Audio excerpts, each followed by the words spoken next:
नृसिंहकवचं वक्षे प्रह्लादेनोदितं पुरा सर्वारक्षाकरं पुण्यं सर्वोपद्रवनाशनम् सर्वसम्पत्करं चैव स्वर्गमोक्षप्रदायकं ध्यात्वा नृसिंहं देवेशं हेमसिंहासनस्थितम् विव्रतास्यं त्रिनयनं शरदिन्दुसुमप्रभं लक्ष्म्यालिङ्गितवामाङ्गं विभूतिभिरुपाश्रितम् चतुर्भुजं कोमलाङ्गं स्वर्णकुण्डलाशोभितं सरोजशोभितोरस्कं रत्नकेयूरमुद्रितं तप्तकाञ्चन सङ्काशं पीतनिर्मलवाससम्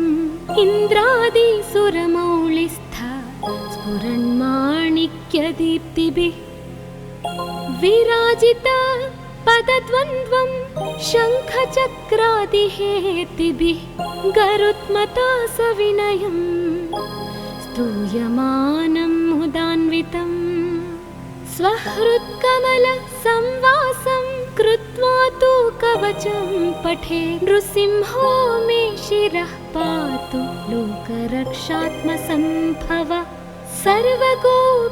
सर्वगोपीस्तम्भवासः फालं मे रक्षतु ध्वनिं नृसिंहो मे दृशौ पातु सोमसूर्याग्निलोचनः स्मृतिं मे पातु नृहारिर्मुनिवर्यस्तु ते प्रियः नासां मे सिंहानासस्तु मुखं लक्ष्मीमुखप्रियः सर्वविद्याधिपः पातु नृसिंहो रसनां मम वक्त्रं पात्विन्दुवदनः सदा प्रह्लादवन्दितः नृसिंहः पातु मे कण्ठं स्कन्धौ भूभरणान्तकृत् दिव्यास्त्रशोभितभुजो नृसिंहः पातु मे भुजौ करौ मे देववरदो नृसिंहः पातु सर्वतः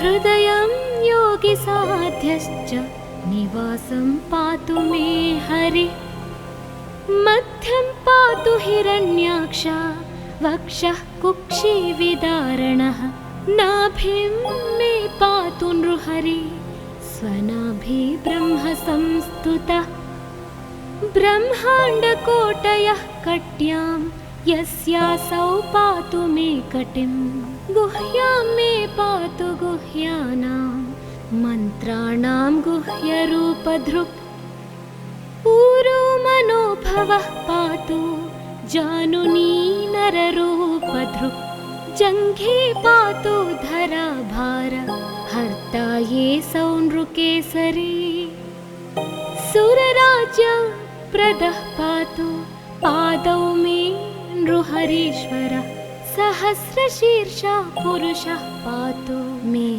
सर्वशस्तनुम् महोग्रः पूर्वतः पातु महावीराग्रजोऽग्नितः महाविष्णुर्दक्षिणे तु महाज्वालस्तु नैऋतौ पश्चिमे पातु सर्वेशो दिशि मे सर्वतोमुखः नृसिंहः पातु वायव्यां सौम्यां भूषणविग्रहः ईशान्यां पातु भद्रो मे सर्वमङ्गलदायकः संसारभयदः पातु मृत्युर्मृत्युर्नृकेसरी इदं नृसिंहकवचं प्रह्लादमुखमण्डितं भक्तिमान्यः पठेन्नित्यं सर्वपापैः प्रमुच्यते पुत्रवान् धनवान् लोके दीर्घायुरुपजायते यं यं कामयते कामं तं तं प्राप्नोत्यसंशयम् सर्वत्र जयमाप्नोति सर्वत्र विजयी भवेत् भूम्यन्तरिक्षदेव्यानां ग्रहाणां विनिवारणम् मृत्तिकोरगसम्भूत विषापहरणं परं ब्रह्मा राक्षसयक्षाणां दूरोत्सारणकारणम् भूर्जे वा तालपत्रे वा कवचं लिखितं शुभं करमूले धृतं येन सिद्धेयुः कर्मसिद्धयः देवासुरमनुष्येषु स्वमेवाजयं लभेत् एकसन्ध्यं त्रिसन्ध्यं वा यः पठेन्नियतो नरः सर्वमङ्गलमाङ्गल्यं भुक्तिं मुक्तिं च विन्दति द्वात्रिंशच्च सहस्राणि पठेच्छुद्धात्मना नृणाम् कवचस्यास्य मन्त्रस्य मन्त्रसिद्धिः प्रजायते अनेन मन्त्रराजेन कृत्वा भस्माभिमन्त्रणम् तिलकं विन्यसेद्यस्तु तस्याग्रह भयं हरे त्रिवारं जपमानस्तु दत्तं वार्यभिमन्त्र्य च प्राशयेत्यो नरो मन्त्रं नृसिंहध्यानमाचरेत् तस्य रोगाः प्रणश्यन्ति ये च स्युः कुक्षिसम्भवाः किमत्र बहुलोकैः नृसिंहसदृशो भवेत् मनसा चिन्तितं यत्तु स तच्चाप्नोत्यसंशयम्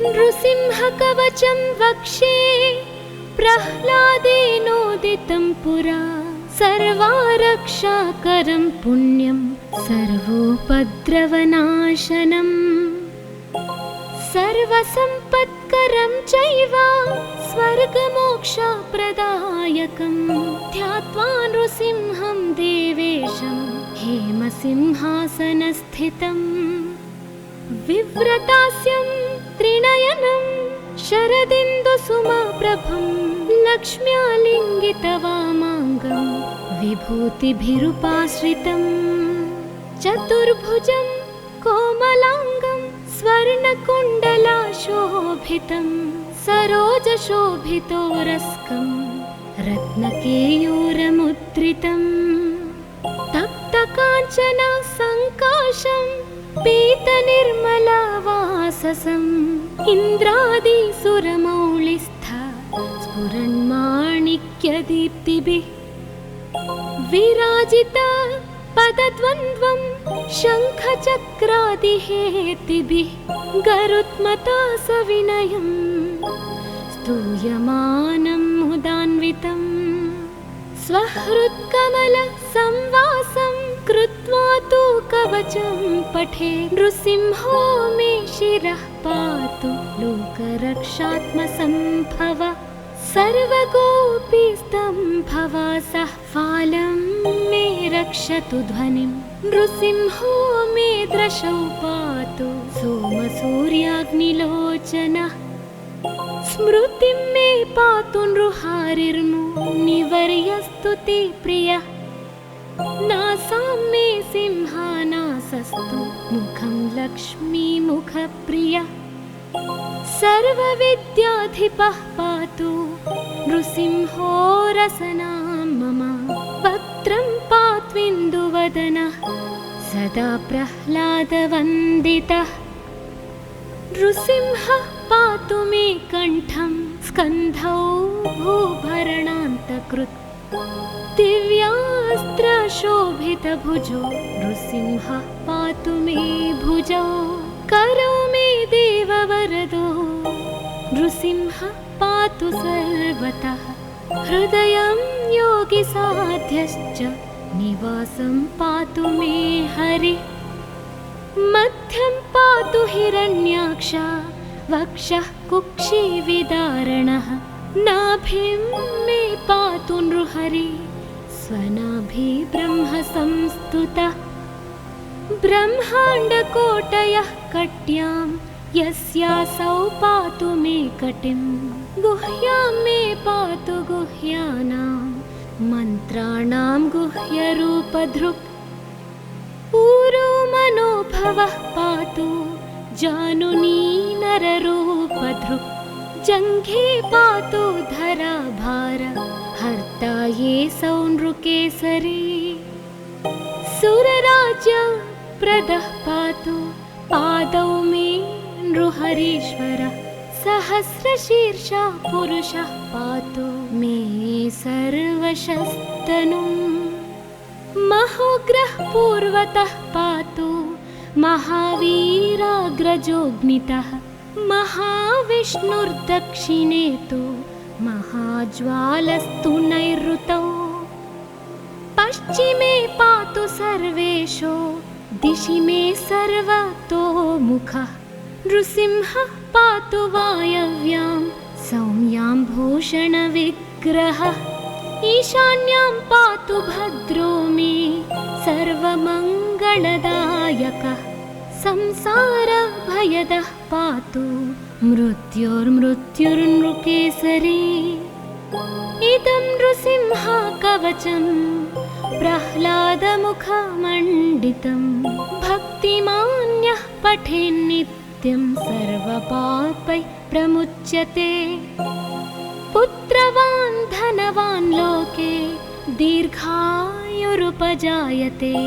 यं यं कामयते कामं तं तं प्राप्नोत्यसंशयम् सर्वत्र जयमाप्नोति सर्वत्र विजयी भवेत् भूम्यन्तरिक्षदेव्यानां ग्रहाणां विनिवारणम् वृश्चिकोरगसम्भूत विशापहरणं परं ब्रह्मा राक्षसयक्षाणां दूरोत्सारणकारणम् भूर्जे वा तालपत्रे वा कवचं लिखितं शुभं करमूले धृतं येन सिद्धेयुः कर्मसिद्धयः देवासुरमनुष्येषु स्वमेव जयं लभेत् एकसन्ध्यं त्रिसन्ध्यं वा यः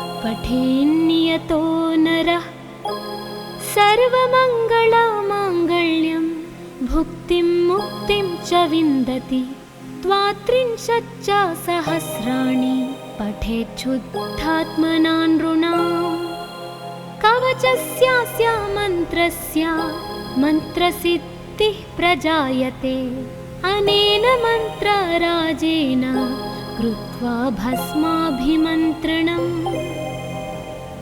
तिलकं विन्यसेद्यस्तु तस्याग्रह भयं हरे त्रिवारं जपमानस्तु दत्तं वार्यभिमन्त्र्य च प्राशयेत्यो नरो मन्त्रं नृसिंहध्यानमाचरेत् तस्य रोगाः प्रणश्यन्ति ये च स्युः कुक्षिसम्भवाः किमत्र बहुलोकैः नृसिंहसदृशो भवेत् मनसा चिन्तितं यत्तु स तच्चाप्नोत्यसंशयम्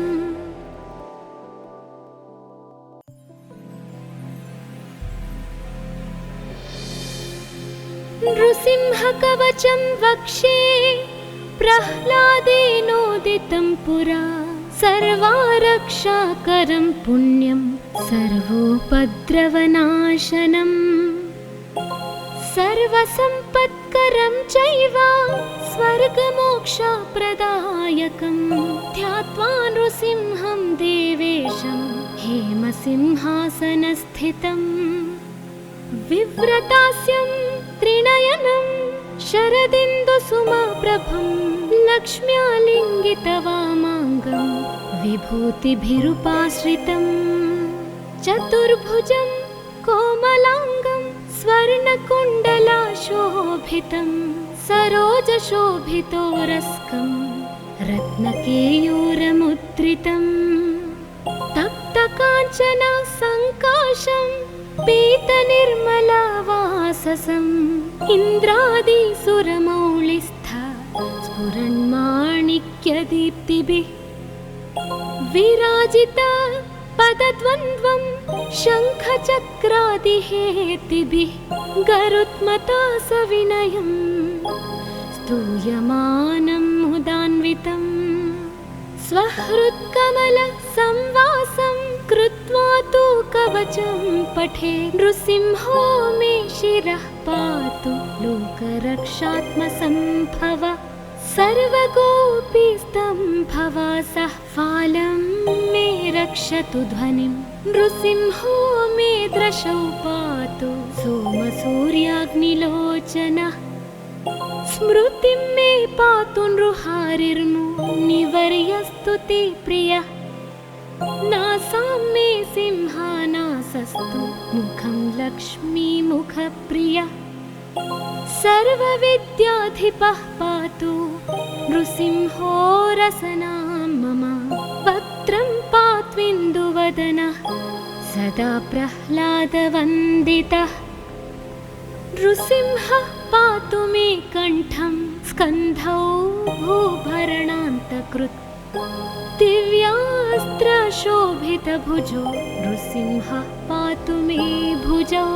करौ मे देववरदो नृसिंहः पातु सर्वतः हृदयं योगिसाध्यश्च निवासं पातु मे हरिः मध्यं पातु हिरण्याक्ष वक्षः कुक्षिविदारणः नाभिं मे पातु नृहरि स्वनाभि ब्रह्म संस्तुतः ब्रह्माण्डकोटयः कट्यां यस्यासौ पातु मे कटिं गुह्यां मे पातु गुह्यानां मन्त्राणां गुह्यरूपधृक् ऊरो मनोभवः पातु जानुनी नररूपधृक् जङ्घे पातु धराभार हर्ता ये सौ नृकेसरी सुरराज्य प्रदः पातु पादौ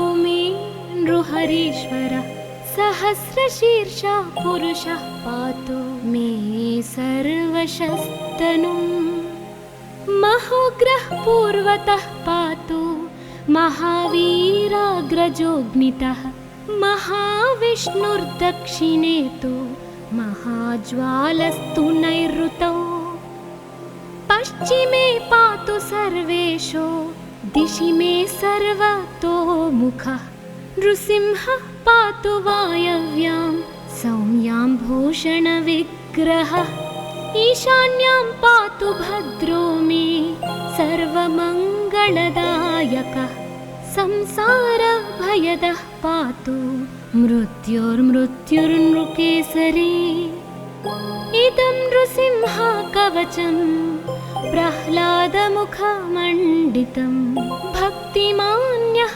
पठेन्नित्यं सर्वपापैः प्रमुच्यते पुत्रवान् धनवान् लोके दीर्घायुरुपजायते यं यं कामयते कामं तं तं प्राप्नोत्यसंशयम् सर्वत्र जयमाप्नोति सर्वत्र विजयी भवेत् भूम्यन्तरिक्षदेव्यानां ग्रहाणां विनिवारणम् वृश्चिकोरगसम्भूत विशापहरणं परं ब्रह्मा राक्षसयक्षाणां दूरोत्सारणकारणम् भूर्जे वा तालपत्रे वा कवचं लिखितं शुभं करमूले धृतं येन सिद्धेयुः कर्मसिद्धयः देवासुरमनुष्येषु स्वमेव जयं लभेत् एकसन्ध्यं त्रिसन्ध्यं वा यः पठेन्नियतो नरः सर्वमङ्गलमाङ्गल्यं भुक्तिं मुक्तिं च विन्दति त्वात्रिंशच्च सहस्राणि पठेच्छुद्धात्मना नृणाम् कवचस्यास्य मन्त्रस्य मन्त्रसिद्धिः प्रजायते। अनेन मन्त्रराजेन कृत्वा भस्माभिमन्त्रणम्। तिलकं विन्यसेद्यस्तु तस्याग्रह भयं हरे। त्रिवारं जपमानस्तु दत्तं वार्यभिमन्त्र्य च। प्राशयेद्यो नरो मन्त्रं नृसिंहध्यानमाचरेत्। तस्य रोगाः प्रणश्यन्ति ये च स्युः कुक्षिसम्भवाः। किमत्र बहुलोकैः नृसिंहसदृशो भवेत्। मनसा चिन्तितं यत्तु स तच्चाप्नोत्यसंशयम्।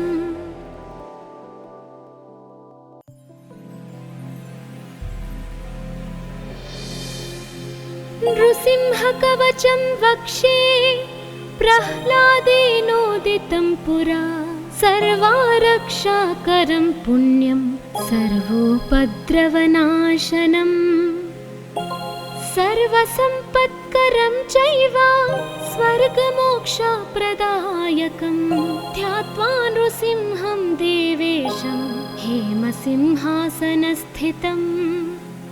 विव्रतास्यं त्रिनयनं शरदिन्दुसुमप्रभं। लक्ष्म्यालिङ्गितवामाङ्गं विभूतिभिरुपाश्रितं।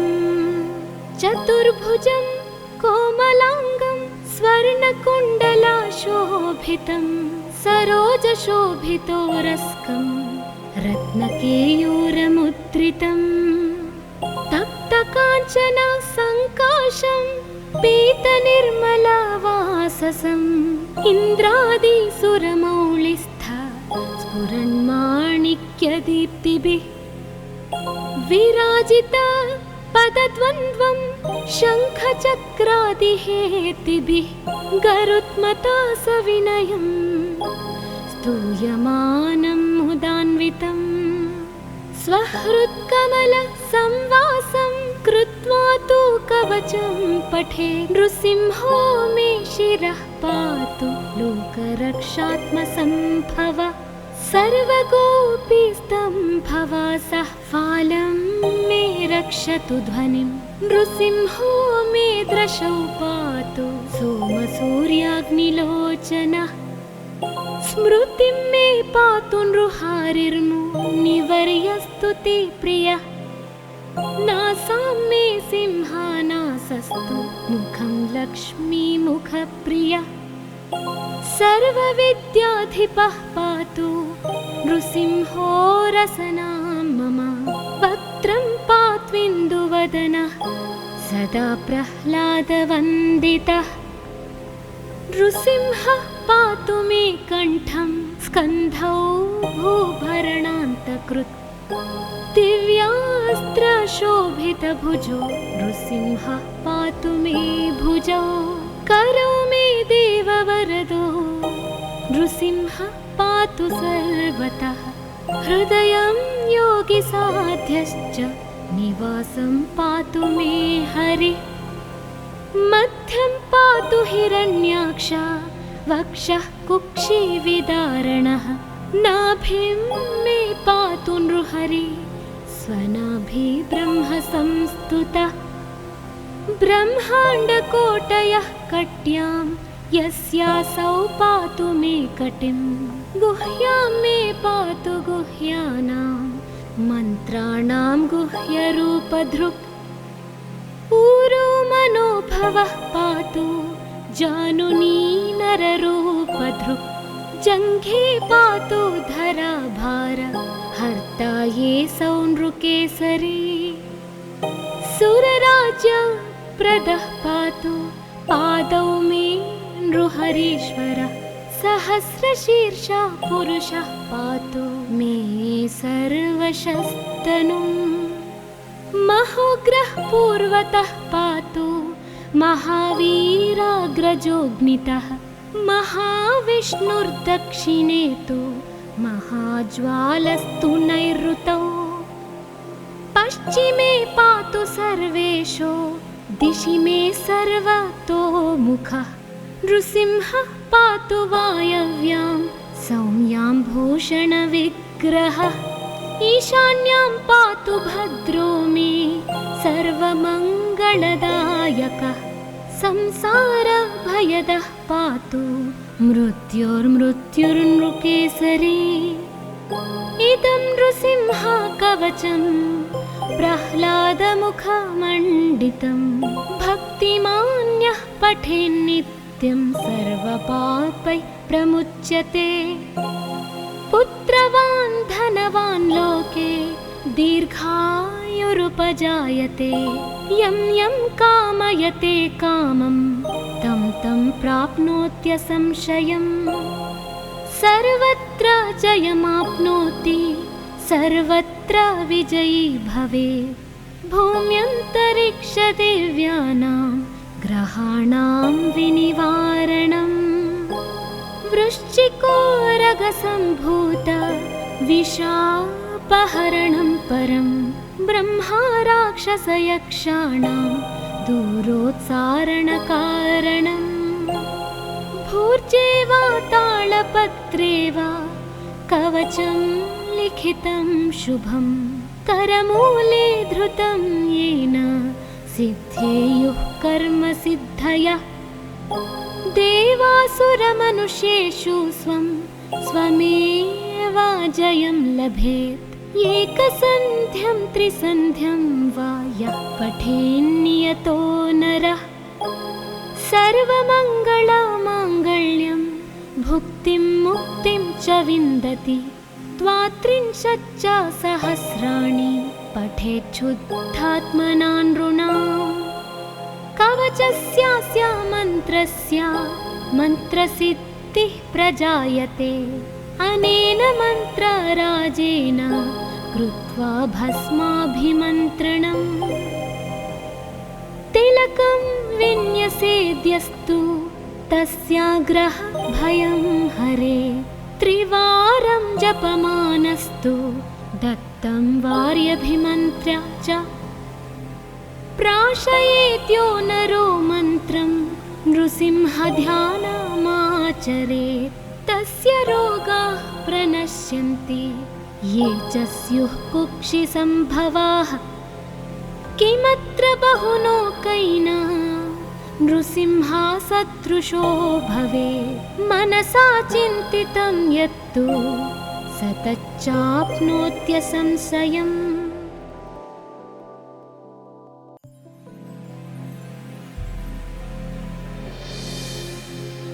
नृसिंहकवचं वक्षे प्रह्लादेनोदितं पुरा सर्वारक्षाकरं पुण्यं सर्वोपद्रवनाशनम् सर्वसम्पत्करं चैव स्वर्गमोक्षप्रदायकं ध्यात्वा नृसिंहं देवेशं हेमसिंहासनस्थितम् विव्रतास्यं त्रिनयनं शरदिन्दुसुमप्रभं लक्ष्म्यालिङ्गितवामाङ्गं विभूतिभिरुपाश्रितं चतुर्भुजं कोमलाङ्गं स्वर्णकुण्डलाशोभितं सरोजशोभितोरस्कं रत्नकेयूरमुद्रितं तप्तकाञ्चन सङ्काशं पीतनिर्मलवाससम्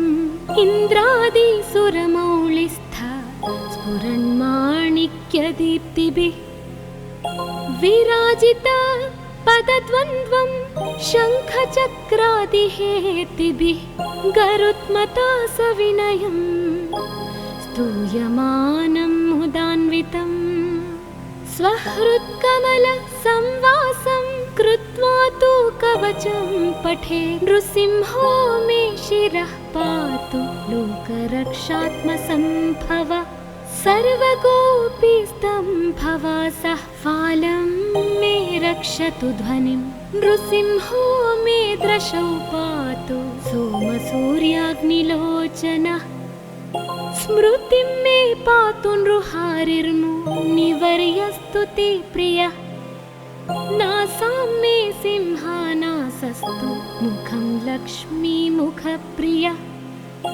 सर्वविद्याधिपः पातु नृसिंहो रसनां मम। वक्त्रं पात्विन्दुवदनः सदा प्रह्लादवन्दितः। नृसिंहः पातु मे कण्ठं स्कन्धौ भूभरणान्तकृत्। दिव्यास्त्रशोभितभुजो नृसिंहः पातु मे भुजौ।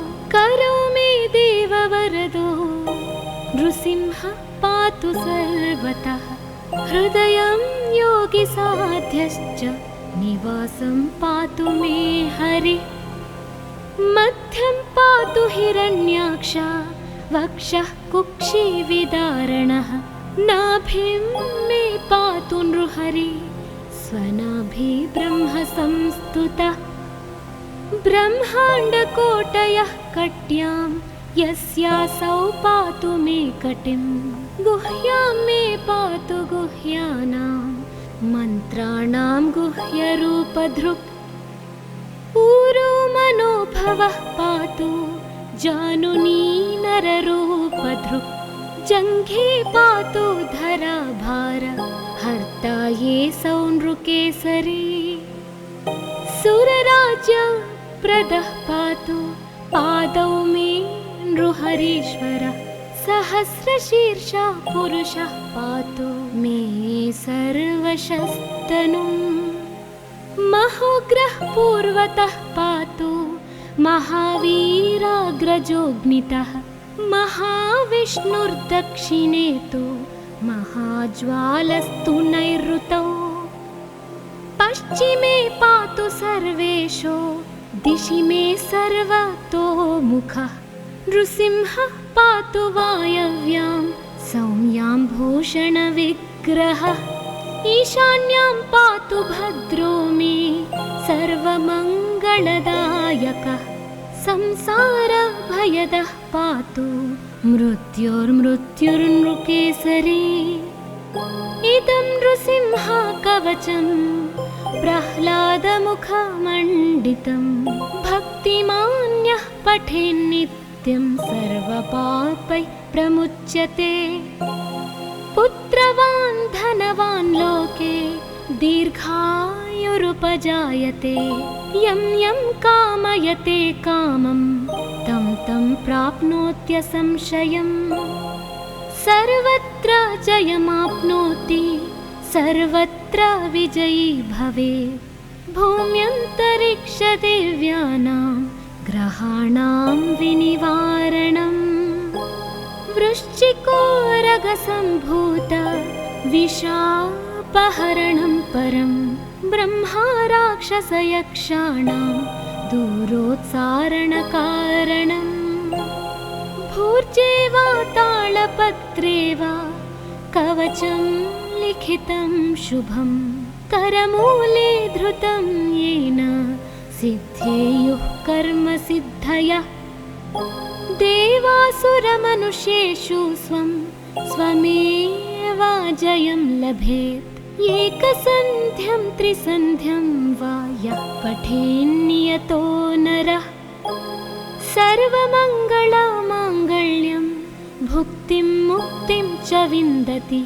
त्वात्रिंशच्च सहस्राणि पठेच्छुद्धात्मना नृणाम्। कवचस्यास्य मन्त्रस्य मन्त्रसिद्धिः प्रजायते। अनेन मन्त्रराजेन कृत्वा भस्माभिमन्त्रणम्। तिलकं विन्यसेद्यस्तु तस्याग्रह भयं हरे। त्रिवारं जपमानस्तु दत्तं वार्यभिमन्त्र्य च। प्राशयेत्यो नरो मन्त्रं नृसिंहध्यानमाचरेत्। तस्य रोगाः प्रणश्यन्ति ये च स्युः कुक्षिसम्भवाः।